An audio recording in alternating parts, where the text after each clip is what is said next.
साथियों, प्रस्तुत है मेरा एक व्यंग। वीसी बोले तो वीडियो कॉन्फ्रेंस, लेकिन मैं यहाँ वीसी का अर्थ ले रहा हूँ वेताल कॉन्फ्रेंस, जो आजकल सभी दफ्तरों में, मंत्रालयों में, नेता हों, नौकरशाह हों, उनमें जो अगर आप कहेंगे लेटेस्ट फैड क्या है, तो वो है वीसी करने का, वीसी अटेंड करने का या वीसी कंडक्ट करने का। वीसी का अर्थ है वीडियो कॉन्फ्रेंसिंग, जहाँ उन्हें खुद नहीं जाना पड़ता, बस कैमरे से काम चला लेते हैं। तो वीसी यानी कि वेताल कॉन्फ्रेंस। वेताल को किसी ने देखा नहीं है, उसकी छवि ही छवि है, इमेज है, इसीलिए वो वेताल कॉन्फ्रेंस कहलाती है, क्योंकि इसमें भी छवि ही छवि है। वेताल की, वेताल के लिए और वेताल द्वारा ली जाने वाली कॉन्फ्रेंस को वीसी बोलते हैं, वेताल कॉन्फ्रेंस। और इतने बड़े स्केल पर वीसी को महामारी की तरह फैलाने में दूसरी महामारी कोरोना का बहुत बड़ा हाथ है। कोरोना का बहुत बड़ा रोल है, रादर हमें दिखता नहीं है। अब वही तो वेताल के बारे में भी मशहूर है कि भाई वो दिखता नहीं है किसी को, वेताल जो है, तो हमें अभी वो सज्जन की छवि छवि दिखाई देती है जो कैमरे पर या स्क्रीन पर उस वक्त मौजूद होते हैं। तो आजकल क्या नौकरशाह, क्या नेता, सब में वीसी कराने की होड़ लगी हुई है। इससे इसके दो फ़ायदे हैं। एक तो एक इम्प्रेशन ये जाता है कि आप बड़े टैक्स सेवी हैं, चाहे आपको आता कुछ नहीं है, वो जो दूसरा छोकरा जो आपने ठेके पे रखा हुआ है वो कर रहा है सब, या घर में है तो आपके बच्चे कर रहे हैं, लेकिन दुनिया को ये लग रहा है कि आप भी बड़े टैक्स सेवी हैं, आप सब चला लेते हैं ये गैजेट्स। तो एक तो आपको टैक्स सेवी होने का रौब पड़ता है, और दूसरा मतलब, और वो भी बिना कुछ किए धरे ही, और दूसरा यह है कि खुद को टीवी पे ना देख पाने की जिनकी जो भड़ास थी ना, वो वीसी में निकल सकती है। आप खूब वीसी करिए, दनादन करिए, सुबह शाम करिए। आप बढ़िया बढ़िया रंगीन कपड़े पहनिए और अपना पूरा जो वार्डरोब है उसका पूरा इस्तेमाल करें अपना। इससे कोई फ़र्क नहीं पड़ता कि आप वहाँ स्थान, मतलब घटना स्थल पर नहीं जा रहे हैं, पर आप वीसी में पहन सकते हैं उनको। और महिला अधिकारियों और नेतानियों की तो समस्या इससे भी बड़ी है, क्योंकि उन्हें तो ये भी याद रखना पड़ेगा कि भाई लास्ट वीसी में क्या पहना था, साड़ी रिपीट नहीं हो, मैचिंग चीज़ें हैं कि नहीं बाकी, तो और किस एंगल से कैसे बैठा जाए, कौन सा उसमें उम्र से बड़ा तो नहीं दिखा देंगे, इत्यादि। हमारे रेलवे की टर्मिनोलॉजी में एसीपी यानी अलार्म चेन पुलिंग होता है, लेकिन अब जब से वीसी होने लगी है तो लेडीज़ लोग का ज़्यादा चिंता ये है कि वो एएसपी होना चाहिए। एएसपी बोले तो आपका साड़ी प्रिंट, वो, और वो डिस्कस भी होना चाहिए भाई, चाहे वीसी में हो, वीसी में ना हो तो वीसी के बाद हो। इससे आप ये ना समझें कि वीसी के फ़ायदे नहीं हैं, वीसी के बहुत सारे फ़ायदे हैं। मैं आपको 10 बड़े बड़े फ़ायदे गिनवा रहा हूँ वीसी के, और फ़ायदे तो और भी होंगे, लेकिन आप, और इनफैक्ट आप सुनेंगे तो हो सकता है 2-4 फ़ायदे आप खुद भी जोड़ दें। वीसी जब से होने लगी है तो फील्ड में जाने की ज़रूरत ही नहीं रह गई। बात बात में बोले तो हर बात में, हर बात के लिए वीसी है, और तो और कई बार बिना बात के वीसी है। भाई आज शनिचर है इसीलिए वीसी है, आज फ्राइडे है तो इसीलिए वीसी है, आज ये बहुत दिन हो गए इसलिए वीसी है। इससे प्रभाव पड़ता है, और इससे ये भी लगता है कि आपको दफ्तर की, अपने शहर की, अपने राज्य की, अपने देश की कितनी चिंता है। अच्छा, और आप फिर बॉस हैं, और बॉस ने जैसे कहते हैं ना कि कल अगर आपको आपके बॉस से लताड़ पड़ी है तो अभी आपका कर्तव्य बन जाता है, और ये आपका अधिकार भी है कि अब आप जो है उसको नीचे पास ऑन करें, और उस पास ऑन करने के लिए क्या है कि आप वीसी कर लीजिए, और जो भी आपके अंडर में है उनको सबको तारे दिखा दीजिए दिन में ही, और उन्हें खूब खरी खोटी सुनाइए, और अपना गुस्सा और खींच जो है जल्दी से जल्दी अपने सिस्टम से बाहर निकाल दीजिए, क्योंकि ऐसा ही कहते हैं कि नहीं तो शरीर रोगग्रस्त हो जाते हैं।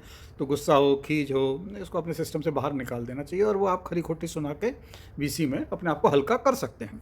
तीसरा फ़ायदा यह है कि आप वीसी में जो है ना बार चार्ट, पाई चार्ट, ये इंडेक्स, वो चार्ट, वो सब खूब दिखा सकते हैं।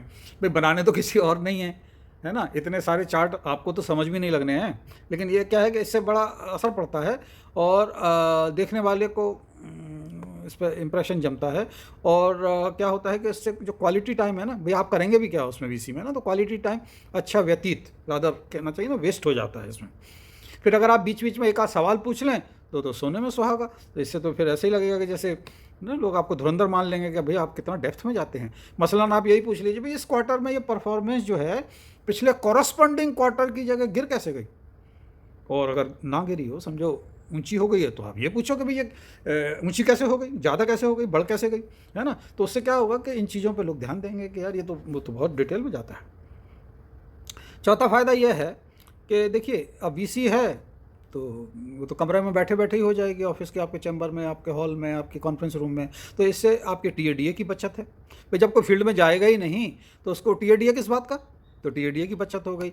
रेलवे की भाषा में बोलें तो अब क्योंकि बंगलो प्यून्स नहीं रहे हैं तो आप वीसी करके अपने टाइम पे घर पहुंच जाइए और अपने होम मिनिस्ट्री की मदद कराइए घर के कामकाज में, जैसे बर्तन घिसना है, लहसुन छीलना है, मसाला पीसना है, तो श्रीमती जी का हाथ बटाइए आप। इससे अब तो आप जान ही गए हैं ना कि ये थके हुए अफसर और नेता लोग वीसी रखते ही तभी हैं जब आप ना जैसे टाइम होता है कि अब आप फ्राइडे को कहीं जाने वाले हैं या सैटरडे को कहीं जाने वाले हैं या संडे को कहीं जाने वाले हैं, वो उसी वक्त वीसी रखी जाती है ताकि आप अपनी बीवी बच्चों के साथ बाहर जा ही ना सकें, है ना। और कोई त्यौहार होगा तो त्यौहार वाले दिन तो पक्का ही रखते हैं, और त्यौहार वाले दिन नहीं रख पाएंगे तो उस दिन एक दिन पहले जो है शाम को बड़ा देर तक बिठाते हैं। उससे क्या होता है कि उससे आपको बॉस की पावर का पता चलता है। फिर आप मन ही मन बॉस को गाली देते हो। अब गाली देते हो तो भी भाई बॉस हैं तो बॉस तो गालियों से ऊपर उठ चुका होता है ना, वो स्थित प्रज्ञ होता है। और वो गाना नहीं है, ये क्या कम है कि मर जाने पे दुनिया याद करती है। तो अब जब आप गाली दे रहे हो तो उस वक्त याद कर रहे हो, तो ये क्या कम है कि गाली देते वक्त दुनिया याद करती है। तो वीसी के ये फ़ायदा, वीसी का अगला फ़ायदा है कि क्योंकि अब कोई इंस्पेक्शन नहीं है, जब सब वीसी होनी है तो इंस्पेक्शन नहीं है, फील्ड में आपको झांकना नहीं है। तो उससे क्या है, जैसे रेलवे की बात लें तो उसमें आपको सैलून में जाना नहीं, बर्थ नहीं खर्च होगी, सीट पे कोई और जा सकता है, तो इससे बचत ही बचत है। और इसको हम पब्लिक को बेचेंगे तो उसमें भी पैसे की आमदनी होगी। सातवां फ़ायदा ये है कि जब कोई बात पता ही नहीं है या पल्ले ही नहीं पड़ रही, लेटेस्ट स्थिति हमें मालूम ही नहीं है, तो वीसी में क्या आप नीचे से ना चिट का आदान प्रदान कर सकते हो, वही फर्रा जो आप उसमें करते थे एग्ज़ाम में। तो उससे उससे आपको पता लग जाता है। और थोड़ा कैमरे के साथ छेड़छाड़ करें तो सबकी नज़र बचा के लेटेस्ट पोजीशन भी आप ले सकते हैं अपने मातहत से कि अरे यार ये पूछ रहे हैं जल्दी लाओ। आठवां क्या है फ़ायदा, अब कुछ भी हो जाए तो आप कह सकते हो कि भाई पिछले हफ्ते की वीसी में तो ये सब ठीक था, ये मतलब सब ठीक है ठाक था, तो ये कब में हो गया, ये ऐसा कैसे हो गया है। और ऐसा कहते हुए ये ख्याल रखें कि आपको जो पूछने वाले से ज़्यादा बड़ा मुंह फाड़ते हुए आश्चर्य से और शौक का एक्सप्रेशन देना है, ताकि आपको ये रहेगा अरे भाई आप कितने जेन्युइनली कंसर्न हैं इस बारे में। और ये वैसे तो फ़ोटोशॉप और कहते हैं ना मॉर्फिंग का ज़माना है, तो अब फील्ड में भी धीरे धीरे वर्चुअल फील्ड हो जाएंगे, सब हरा हरा या गुलाबी गुलाबी या जो भी आपका रंग चलन में होगा, जो पसंद हो उसकी पसंद के रंग हो जाएंगे। तो फील्ड में जाने से तो वो नहीं होगा ना, वहाँ तो स्थिति जैसी है वैसी नज़र आ जाएगी। तो लोग बाग अपनी जो अपार है सीआर कॉन्फिडेंशियल रिपोर्ट, उसमें भी गर्व से लिखेंगे कि मैंने भाई 100 वीसी करी थी, मैंने 150 वीसी करी थी। और नेता लोग कहेंगे भाई मुझे कैबिनेट रैंक दो, मैंने इतनी वीसी करी, इतनी अटेंड करी, वगैरह वगैरह। तो आप देखेंगे कि ये वीसी जो है ना आने वाले टाइम में it will prove to be a game changer, क्योंकि अब आप सब जब वीसी पर ही है तो आप वीसी की गिनती होगी। अब बाकी चीज़ें तो गई इधर उधर अपना, उसमें क्या करना है आपको, आप वीसी बताइए साहब ने 75 वीसी करी, मैंने एक दिन में 6 वीसी करी, ऐसे। असल में दरअसल वीसी जो है ना हमारे अगर जैसे रेलवे की भाषा में ही बोलें, रेलवे मंत्रालय के विषय में बोलें, तो वीसी भारतीय रेल का भावी यात्रियों को, जो प्रपोज्ड यात्री हैं, उनको ये संदेश भी है कि अरे बेवकूफ़ हो, तुमसे घर में नहीं रुका जाता, क्यों भागते फिरते हो, धक्के खाते हो, हमारी तरह तुम भी क्यों नहीं रिश्तेदारों से वीसी करके रिश्तेदारी निभाते, खर्चा बचेगा, इतना चैं चैं चैं चैं क्या प्लेटफॉर्म पर अलग भीड़, ये वो धक्का मुक्की इस तरह। तो ये एक आपका एक सटल वे है कहने का कि तुम भी वीसी करके रिश्तेदारी, शादी ब्याह, सब नाते रिश्ते उससे निभाओ, ये क्या खुद ही चल पड़ते हो अपना अटैची बांध के। अब चलो जरा एक वीसी करनी है मिलते हैं अगली वीसी में। जय हो वीसी की, long live VC. By the way जाते जाते, हाँ ऐसा है कि अब सुना है मैंने, मुझे पक्का नहीं, सुना यह है कि प्रस्ताव यह है कि वीसी जो है ना रात को 10 बजे शुरू की जाए। इससे होगा क्या कि आप निश्चित हो गए ना, घर से खाना करके पीकर नहीं, खाना पीना करके, वो मुहावरा इसलिए कहा मैंने, वीसी अटेंड करिए। इससे क्या है, ऑफिस का टाइम बचेगा, ड्यूरिंग ऑफिस आवर्स नहीं करनी पड़ेगी, रात को करी जाएगी। और जब आप रात को आएंगे तो कोई ऑफिस की कोई चाय बिस्किट जूस काजू का खर्चा भी बचेगा। ठीक है जी, तो मिलते हैं फिर अगली वीसी में, तब तक के लिए